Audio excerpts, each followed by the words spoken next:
Papa! Papa! Oh, Papa! Oh, maker, या गोन काबू ना गैस में काबू।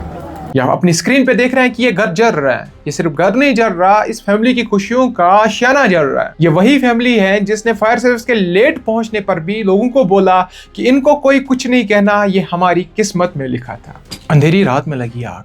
उस आग ने ना सिर्फ एक घर जलाया बल्कि उस घर से जुड़ी सारी यादें, वो बातें, वो हंसी और गम के लम्हे सब कुछ मिटा दिया। लेकिन इससे भी आश्चर्यजनक बात यह है कि उस घर का मालिक क्यों कह रहा था कि किसी को कुछ नहीं कहना, ये मेरी किस्मत में लिखा था। फायर सर्विस को जिस टाइम पे आना चाहिए था उससे वो 15 मिनट लेट हो गए। हर मिनट आग की लपटों में मानो 1 घंटे के बराबर हो। लेकिन फिर भी जब फायर सर्विस आई तो इस घर के मालिक ने कहा इनको कुछ नहीं कहना। देखिए, हम हर चीज़ किस्मत पे तो छोड़ते हैं, लेकिन आइए इस वीडियो में 2 minute fire and emergency service और इस घर की आग के बारे में बात करते हैं। मेरा नाम है समीर और आप देख रहे हैं जेके जोन टीवी। लवईपुरा बांडीपुरा में लगी है आग। जब हमने इस आग के बारे में सुना तो हम रवाना हो गए और साथ ही में फायर एंड इमरजेंसी को फ़ोन भी लगाया।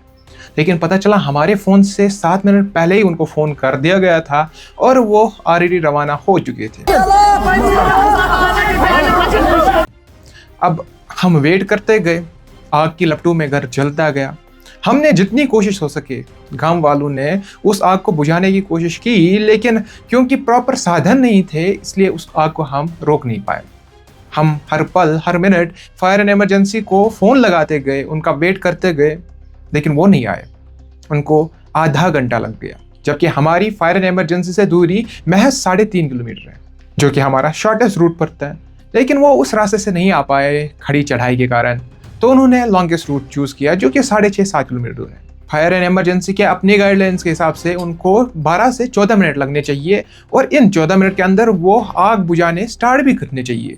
लेकिन जब वहाँ पे पहुँचते हैं तब तक आधा घंटा हो चुका होता है और आग की लपटों में पूरा घर जल चुका होता है। लेकिन हमें यहाँ पे लगता है कि 15-20 मिनट लेट हुए तो क्या फ़र्क पड़ता है, ये जो किस्मत में लिखा था वो होना ही था। जी हाँ, हम काफ़ी सारी चीज़ें किस्मत के भरोसे छोड़ देते हैं, लेकिन हमें ध्यान देना चाहिए कि फायर एंड इमरजेंसी डिपार्टमेंट इसलिए है क्योंकि इमरजेंसी के वक्त ही इनका काम आता है। अब इनकी नौकरी इतनी खतरनाक है, मुश्किल हालातों में होती है, हम मानते हैं, हम इनकी पूरी रेस्पेक्ट भी करते हैं। लेकिन अगर आप इमरजेंसी के वक्त पे भी इमरजेंसी का काम नहीं करेंगे, टाइम पे नहीं आएंगे, तो फिर आपके काम का मोल क्या रहा। लेकिन वापसी में वो रीज़न क्या देते हैं, नाइट का वक्त था, सब सो रहे थे, उठने में टाइम लग गया, जबकि आपकी अपनी गाइडलाइंस के हिसाब से आपको 2 मिनट के अंदर निकलना है। तो आपको ट्रेनिंग नहीं मिलती क्या उस चीज़ की, और अगर मिलती है तो आप इम्प्लीमेंट नहीं करते। देखिए, हम आपकी रेस्पेक्ट तभी कर पाएंगे ना जब आप अपना काम ढंग से कर पाएंगे। डीसी बांडीपुरा से मेरी ये अपील है कि आप इनसे पूछिए कि आप आधा घंटा वहाँ पे पहुँचने में ले रहे हैं, जबकि आपको 14 मिनट के अंदर अंदर काम स्टार्ट करना चाहिए था। आपको पता है कि आग की लपटों में हर मिनट कीमती होता है और हर मिनट गुजरने के साथ साथ इस घर से जुड़ी इस फैमिली की यादों के पन्ने जल रहे थे। और यकीन मानिए, मैं जो इनको कॉल करने के बाद 10-15 मिनट खड़ा रहा, हर मिनट गुजरने के साथ साथ आग अपनी रफ्तार बढ़ा रही थी। मुझे यकीन था कि 10 मिनट के अंदर फायर सर्विस पहुंच पाएगी और इस आग को बुझा पाएगी, लेकिन हर मिनट गुजरने के साथ मकान पूरा आतिशज़दगी का शिकार हो गया। देखिए, मैं किसी को उनका काम तो नहीं सिखा सकता, लेकिन एटलीस्ट जो गाइडलाइंस हैं उनके मुताबिक अगर वो काम करे तो हमें भी अच्छा लगे और हम भी खुश होकर यही बोलते कि ये देखिए फायर एंड इमरजेंसी ने कितना बढ़िया काम किया है। लेकिन अगर वो अपने काम में ही नाकाम हो रहे हैं तो बताइए कि कोई उनकी तारीफ कैसे कर सकता है। आप बताइए, आपका क्या कहना है फायर एंड इमरजेंसी के बारे में, नीचे कमेंट्स में, और अपील करिए हमारे डीसी साहब से कि वो इस पर एक्शन ले। थैंक यू, अल्लाह हाफिज़, गुड बाय।